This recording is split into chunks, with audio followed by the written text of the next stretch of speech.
మనకి శుభోదయం. మనం బిఏ ద్వితీయ సంవత్సరంలోని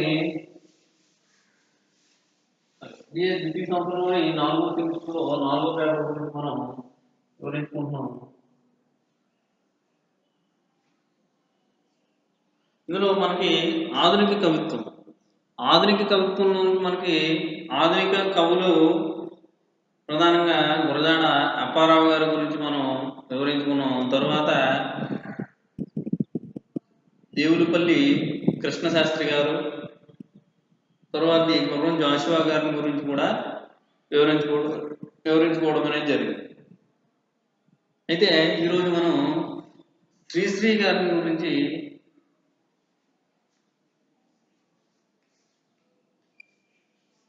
శ్రీశ్రీ ఈయన పూర్తి పేరు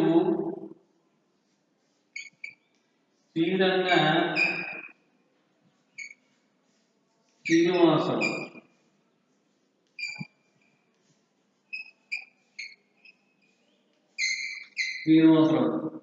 ఈయన గురించి మనం వివరించుకుందాం. అయితే ఆధునిక కవిత్వంలో శ్రీశ్రీ గారి యొక్క పాత్ర అనేది మనకి అభ్యుదయ కవిత్వంలో ఈయన ఒక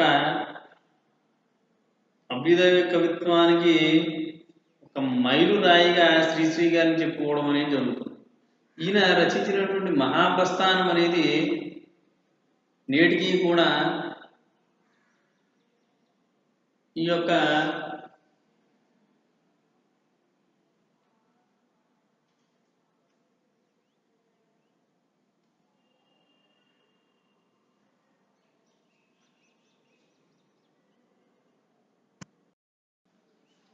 ఈ మహాప్రస్థానం అనేటువంటి గేయంలో ఈ యొక్క రైతులు అలాగే శ్రామిక వర్గాలు వారు పడుతున్నటువంటి కష్టాలు, వారు అనుభవిస్తున్నటువంటి బాధలు, వారికి లేనటువంటి స్వతంత్రాన్ని గురించి ఈయన యొక్క మహాప్రస్థానంలో వివరించడం అనేది జరిగింది. అయితే మనకి శ్రీశ్రీ గారి గురించి ఆధునిక ఆంధ్ర కవిత్వంలో ఈయన భావకవిత్వం అనంతరం వెలువడినటువంటి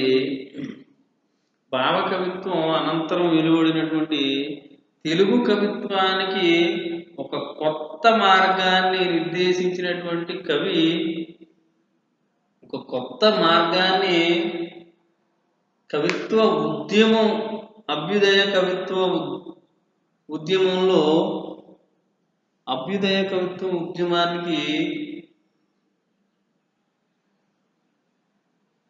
ఈ రచించినటువంటి వ్యక్తి శ్రీశ్రీ గారు. ఇది అభ్యుదయం అనే పదానికి మంగళం లేదా శుభం అని రూఢ్యార్థాలు ఉన్నాయి మనకి. అభ్యుదయం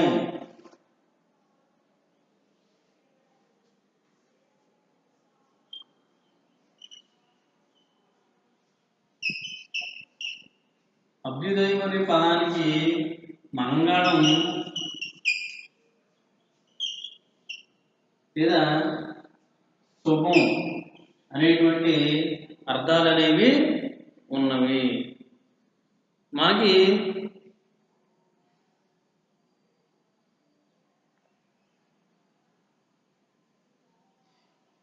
ఈ యొక్క పదానికి పురోగమనం, ప్రగతి అనే కొత్త అర్థాలను కూడా ఉన్నాయి. ప్రోగ్రెస్ అనేటువంటి ఆంగ్ల పదానికి సమానార్థకంగా తెలుగులో నేటి అభ్యుదయ శబ్దం ప్రముక్తమైందని చెప్పవచ్చు. ప్రోగ్రెస్ అనేటువంటి ఆంగ్ల పదానికి అభ్యుదయం అనేటువంటి పదం సమానార్థకంగా వాడుతున్నారని చెప్పవచ్చు. మనకి భావకవిత్వానికి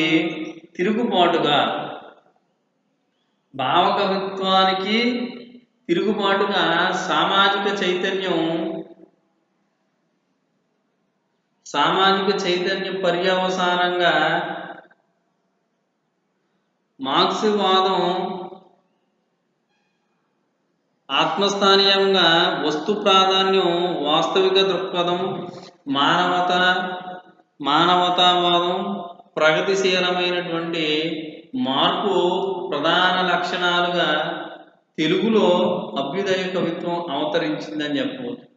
అభ్యుదయ కవిత్వానికి అంతర్జాతీయ జాతీయ పరిస్థితులు అనేక కారణాలయ్యాయి.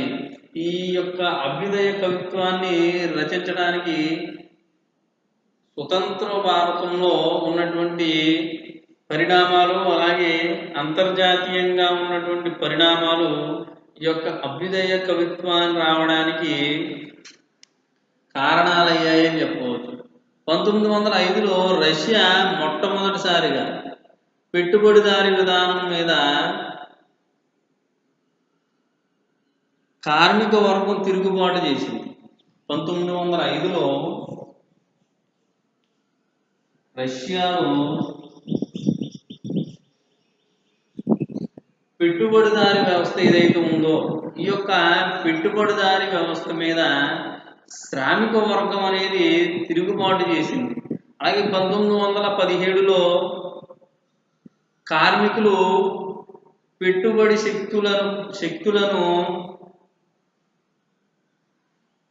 శక్తులను పడగొట్టి సోషలిస్ట్ వ్యవస్థకు పునాదులు వేశారు.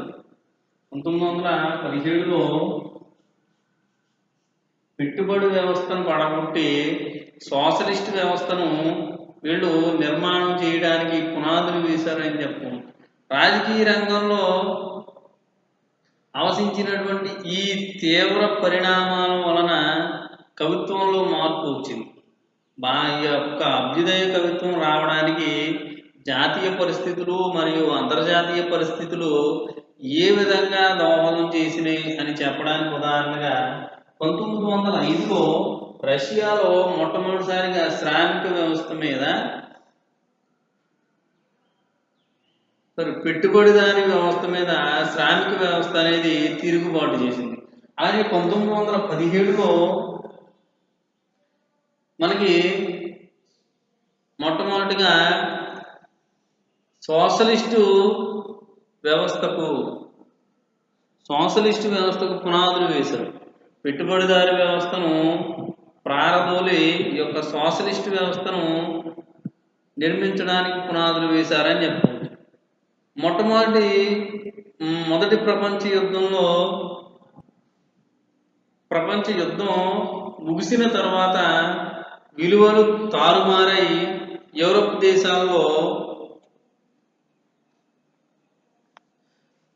దేశాల్లో నూతన ఉద్యమాలు అనేవి ప్రారంభమయ్యాయి. ఈ నూతన ఉద్యమాలు అనేవి ప్రారంభమయ్యాయని చెప్పవచ్చు. ఫ్రాన్స్లో అప్పటి పరిస్థితులను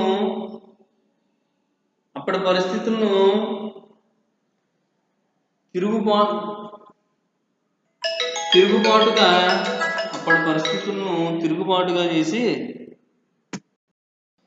మొదటి ప్రపంచ యుద్ధానంతరం మనకి యూరప్ దేశాల్లో ఈ యొక్క అనేకమైనటువంటి నూతన ఉద్యమాలు ప్రారంభమయ్యాయి. ఫ్రాన్స్లో అప్పటి పరిస్థితులు తిరుగుబాటు డాడాయి జరిగినటువంటి కొత్త పోకడ కళారంగంలో ప్రారంభమైంది. ఇది తరువాత కవిత్వంలో ఈ విధానం అనేది కళారంగంలో ప్రారంభమైనటువంటి విధానం తర్వాత కవిత్వంలో కూడా విస్తరించి డాడాయిజం నుండి సుత్నిక్స తేజస్సుతో బయలుదేరినటువంటి మహా ఉద్యమం అని దీని గురించి చెప్పడం అనేది జరిగింది. ఆ సమయంలోనే భారత్లో జాతీయోద్యమ ప్రభావంతో ఉత్తేజితులైనటువంటి ఆ సమయంలోనే భారతదేశంలో జాతీయోద్యమ ప్రభావంతో ఉత్తేజితులైనటువంటి కవులు అభ్యుదయ ధోరణిలో ప్రబోధ గీతాలను రచించారు. ఈ విధంగా జాతీయ అంతర్జాతీయ భావవాహిలను సంగమం వలన అభ్యుదయ కవిత్వం ఉద్యమం స్థిరమైంది.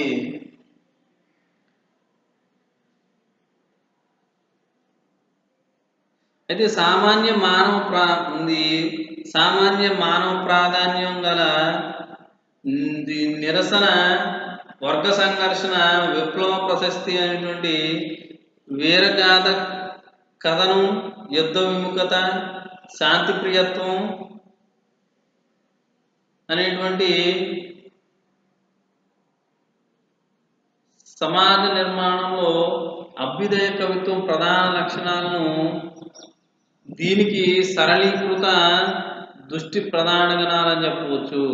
అయితే మనకి శ్రీశ్రీ గారి యొక్క అభ్యుదయ ప్రస్థానం అనేది ఎప్పుడు మొదలైందని అంటే శ్రీశ్రీ గారి అభ్యుదయ ప్రస్థానం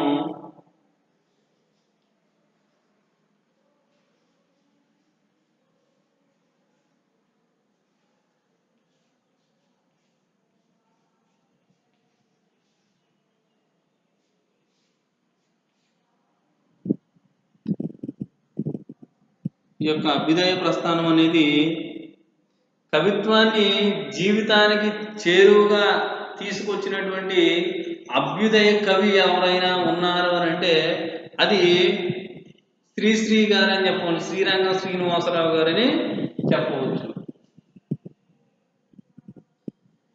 శ్రీరంగం శ్రీనివాసరావు గారని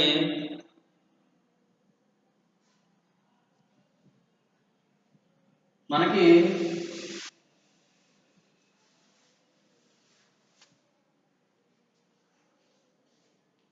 శ్రీశ్రీ అభ్యుదయ ప్రస్థానం అనేది ఎప్పుడు ప్రారంభమైందంటే మనకి కవిత్వాన్ని అనేది జీవితానికి చేరువుగా తీసుకొచ్చి అభ్యుదయ కవిత్వం భగీరథుడైనటువంటి వ్యక్తి శ్రీరంగం శ్రీనివాసరావు.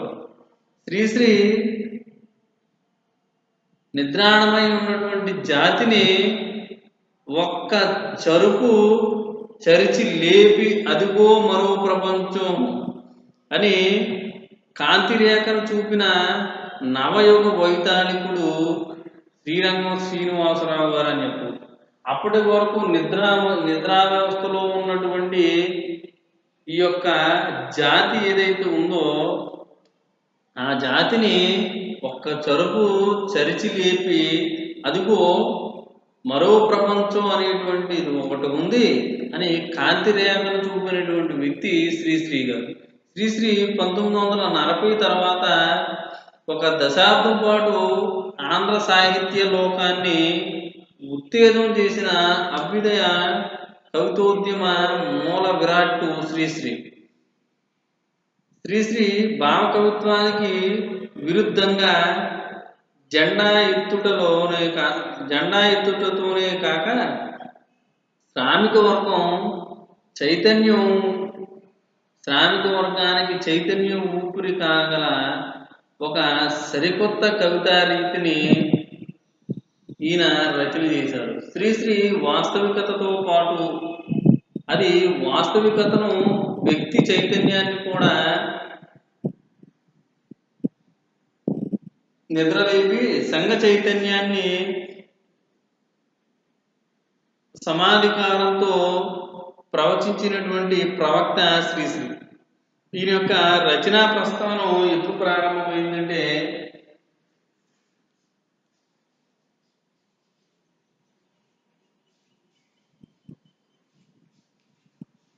రచనా ప్రస్థానం అనేది శ్రీశ్రీ గారి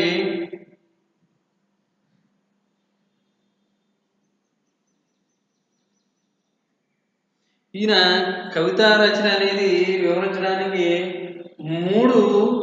మూడు దశల కింద వివరించడం అనేది జరుగుతుంది. అదేంటంటే మొట్టమొదటిది 1926 నుండి 1932 వరకు మొదటి దశ అని, 1926 నుంచి 1932 వరకు మొదటి దశ అని,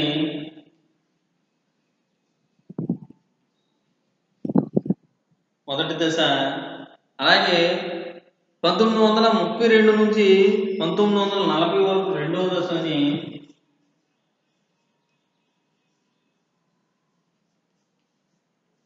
1942 రెండవ దశ. అలాగే 1942 నుంచి 40 వరకు రెండవ దశ. 1940 నుంచి తరువాతది మూడవ దశ అని చెప్పవచ్చు. 1940 తరువాత ఇది మూడవ దశ అని, మూడవ దశ కింద ఈయన యొక్క రచనా ప్రస్థానాన్ని 3 దశలుగా విభజించడం అనేది జరిగింది. మొట్టమొదటిది 1926 నుంచి 1932 మొదటి దశ, 1932 నుంచి 1940 వరకు రెండవ దశ, 1940 తర్వాతది మూడవ దశ అని చెప్పవచ్చు. అయితే కాల్పనిక ప్రభావం రెండవ దశలో మార్క్స్వాద ప్రభావం, మూడవ దశలో ఫ్రాయిడ్ మనోవిశ్లేషణ సిద్ధాంతం ప్రభావం వలన మనకు శ్రీశ్రీ రచనలు గోచరిస్తాయి. 1925లో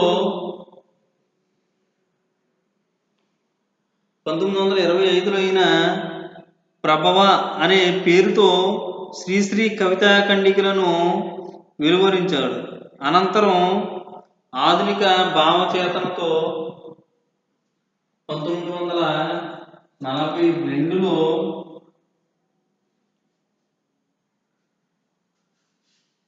ఈయన రచించినటువంటి కవితల్ని ఈయన వెలువరించడం అనేది జరిగింది. దేంతో అంటే ప్రభవ అనేటువంటి పేరుతో,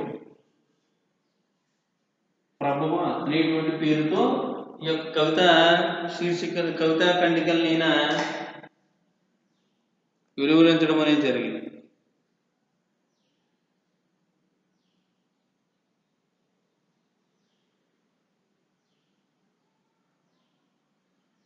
అయితే ఈయన రచించినటువంటి రచనా శైలి కొత్త ఛందస్సుతో, అలాగే సరికొత్త వస్తువుతో ఈయన నేను సైతం ప్రపంచానికి సమిధనొక్కటి ఆహుతిచ్చాను అని శ్రీశ్రీ జయబేరి గేయాన్ని 1933లో రచించాడు. 1933లో జయబేరి గేయాన్ని ఈయన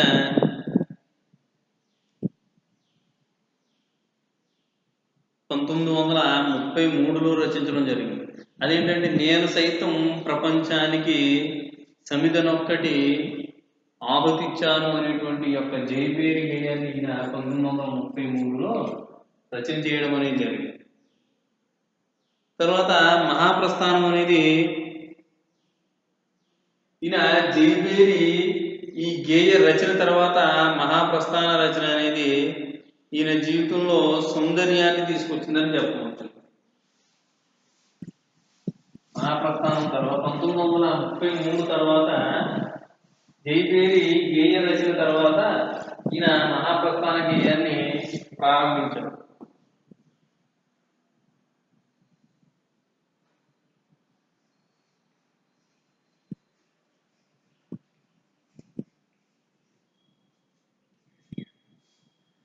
జయబేరి గేయం తర్వాత ఈయన గేయం తర్వాత శ్రీశ్రీ సమాజ జీవితంలో సౌందర్యం ఉన్నదని గమనించాడు. అతీంద్రియ సౌందర్యం కోసం ఆరులు చాచడం కంటే అతీతీయ సౌందర్యం కోసం ఆరులు చాచడం కంటే చుట్టుపక్కల ఉన్న సజీవ ప్రకృతిలోనే సుందర కవితా వస్తువులను నిక్షిప్తాలై ఉన్నాయని, సుందర కవితలు అనేవి నిక్షిప్తాలై ఉన్నాయని గ్రహించాడు. అయితే ఈయన గ్రహించి ఈ యొక్క నవ్య దృక్పథంతో పాశ్చాత్య కవులైనటువంటి స్వీయంబర్గ్, ఎడ్గార్ ఎలన్ పో మొదలైన వారు రచనలను ఈయన చదవడం అనేది ప్రారంభించాడు. ఈ విదేశీ కవిత రీతులతో పాటు తెలుగులో ఉన్నటువంటి శ్రామిక జనులు వారి యొక్క పాటలను పరిశీలించి గురజాడ ముత్యాలను సైతం ఈయన పరిశోధన చేశాడు. పరిశోధన చేసి ఎంతటి విజ్ఞానాన్ని పునాది చేసుకుని ఇవన్నీ పాశ్చాత్య కవులు రచించినటువంటి కావ్యాలను చదివాడు. దాంతోపాటు భారతీయ కవులు అంటే మన తెలుగులో ఉన్నటువంటి గురజాడ ముత్యాల సరాలు అనేటువంటి ఆ యొక్క కావ్యాలను కూడా ఈయన పరిశోధన చేసి అందులో ఉన్నటువంటి అపారమైనటువంటి విజ్ఞానాన్ని పునాదిగా చేసుకుని ఈయన 1934 ఏప్రిల్ 12వ తేదీన మరో ప్రపంచం మరో ప్రపంచం మరో ప్రపంచం పిలిచింది అని చారిత్రాత్మక గేయాన్ని సృష్టించాడు. 1934 ఏప్రిల్ 12వ తేదీన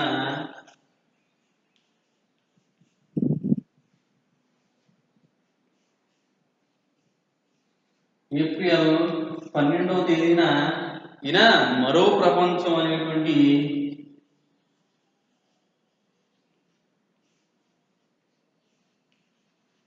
మరో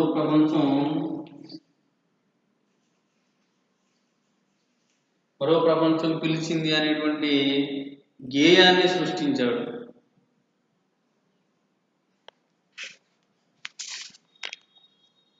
ఇది గేయం రానున్న తరంలో అభ్యుదయ కవిత్వానికి నాంది గీతంగా మారింది. ఈ గేయం కాస్త భవిష్యత్తులో వచ్చేటువంటి అభ్యుదయ కవిత్వానికి ఒక నాందిగా మారి పునాదిగా మారి మహాప్రస్థ గేయ సంపుటానికి మకుటానమాయంగా నిలిచింది.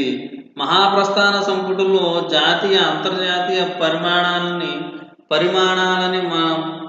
ప్రభావం అనేది మనకి కనిపిస్తుంది. ఏంటంటే మరో ప్రపంచం మరో ప్రపంచం మరో ప్రపంచం పిలిచింది, పదండి ముందుకు పదండి తోచుకుపోదాం పోదాం పైకి. ఇది ఉత్తేజపూర్వకమైనటువంటి సంచలనాత్మకంగా ఈ ఖండిక సాగింది. ఈ ఫ్రెంచ్ వారి జాతీయ గీతం ఎడ్గార్ ఎల్లన్ పో గేయాలు, గురజాడ అలాగే కవికొండల గేయాలు ఈ గేయ రచనకు ప్రేరణగా నిలిచాయని చెప్పవచ్చు. ఈయన అప్పటికే అపారమైనటువంటి జ్ఞాన సంపదను పొందుకుని ఈయన ఈ యొక్క మరో ప్రపంచం పిలిచింది అనేటువంటి గేయానికి రాయడాన్ని పూనుకున్నాడు. ఈ గేయంలో జాతీయ అంతర్జాతీయ విషయాలు ఈయనకి దోహదపడ్డాయని చెప్పవచ్చు. దాంతోపాటు ఈ యొక్క ఉత్తేజపూర్వకంగా సంచలనాత్మకంగా ఈ యొక్క కవిత సాగింది. ఇది ఫ్రెంచ్ వారి గీతం ఎడ్గార్ ఎల్లన్ పో గేయాలు అలాగే గురజాడ కవికొండ గేయాలు అనేవి ఈ యొక్క గేయం రాయడానికి దోహదం పడ్డాయని చెప్పవచ్చు. అయితే దేశ చరిత్రలు అనేటువంటి గేయ గతి తార్కిక భౌతికవాదాన్ని నిలువుటద్దంగా మనం ఈ యొక్క దేశ చరిత్రలు అనేటువంటి గేయాన్ని చెప్పవచ్చు. ఏ దేశ చరిత్ర చూసినా ఏమున్నది గర్వకారణం, పరజాతి చరిత్ర సమస్తం పరపీడ పరాయణత్వం అని చెప్పడం జరిగింది. ఏ దేశ చరిత్ర చూసినా ఏమున్నది గర్వకారణం, నరజాతి చరిత్ర సమస్తం పరపీడన పరాయణత్వం. ఇందులో చరిత్రకారులు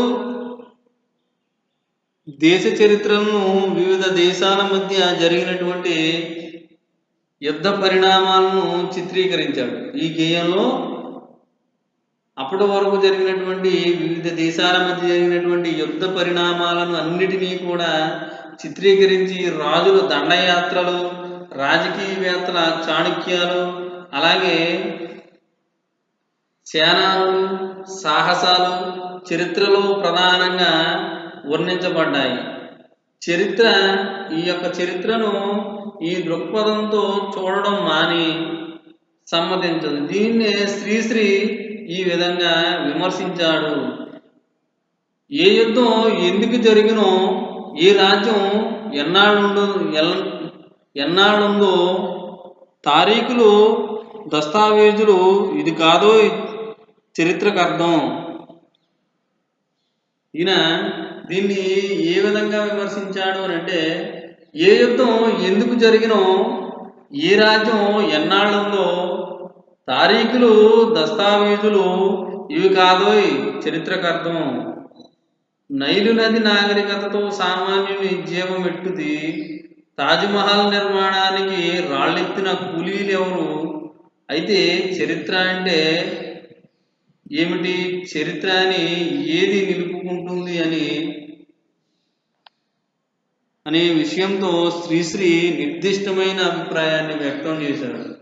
ఈ విధమైనటువంటి శైలిలో ఈయన రచన చేయడం జరిగింది. ఇతిహాసపు చీకటి కోణం అట్టడుగున పడి కాల్చింది, కథల్ని కావలిప్పుడు దాచేస్తే దాగది సత్యం అని హెచ్చరించాడు.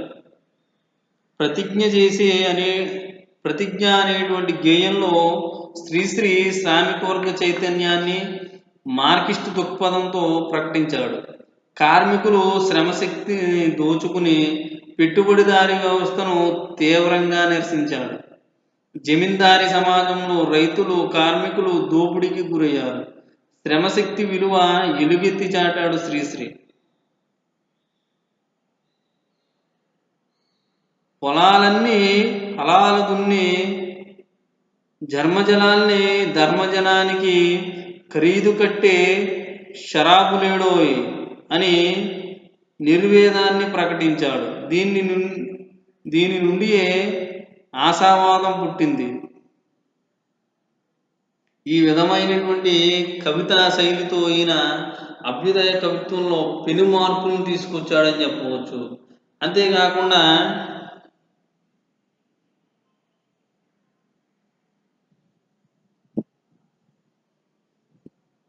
శ్రమ నిష్ఫలమై జన నిర్దిష్టమై మాతిని గోతిని వెదికే వాళ్ళు అనేకులింకా భాగ్యులంతా అనాథులంతా ఆశాదులంతా దర్గి శృతిలో తీవ్ర ధ్వనిలో విప్లవ శంఖం వినిపిస్తారోయ్ అని చైతన్యాన్ని రగులుగొల్పాడు. శ్రామిక జీవులలో తిరుగుబాటుకు ఊపిరిపోశాడు. తన కవిత్వాన్ని వారి కోసమే సృష్టిస్తానని కూడా ప్రతిజ్ఞ చేశాడు శ్రీశ్రీ. నాలో కదిలే నవ్య కవిత్వం కార్మిక లోకపు కళ్యాణానికి, శ్రామిక లోకపు సౌభాగ్యానికి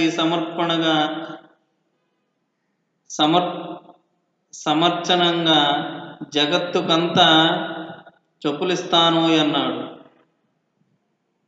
శ్రమజీవన సౌందర్యానికి సమాజమైన ఎనలేని ఈయన కీర్తి తెచ్చిపెట్టినటువంటి అవతారం అనేటువంటి ఖండిక పాఠకులకు వ్యతిరేకంగా పాలితులు చేసినటువంటి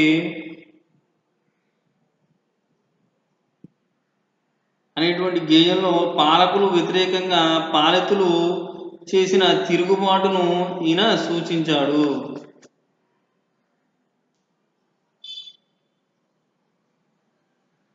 ఈ విధమైనటువంటి రచనా శైలితో ఈయన కవిత్వం రాయడం అనేది జరిగింది. అంతేకాకుండా కనకదుర్గ చండసింహ జూలు నిదిపి ఆవులించింది, ఇంద్రదేవుని మదపుటేనుగు ఘేంకరిస్తూ సవాలు చేసింది. శ్రీశ్రీ గేయాన్ని విధానాన్ని చాతుర్యం, శబ్ద ప్రయోగ చాణత్వ, బాణాంబలం, ఛందస్సుహం, పటిమం పెనుకున్నటువంటి కళాఖండాలు అని చెప్పవచ్చు. అయితే శ్రీశ్రీ గేయంలో శ్రీశ్రీ కొత్త పోకడలకు పోయాడని చెప్పవచ్చు. ఆ గేయానికి ఉదాహరణ, నిప్పులు చిమ్ముకుంటూ నింగికి ఎగిరిపోతే వివిడ ఆశ్చర్యపోతూ వీరు నెత్తురు క్రక్కుకుంటూ నేలకు వీరాల్చిపోతే నిర్దాక్షిణ్యంగా వీరే.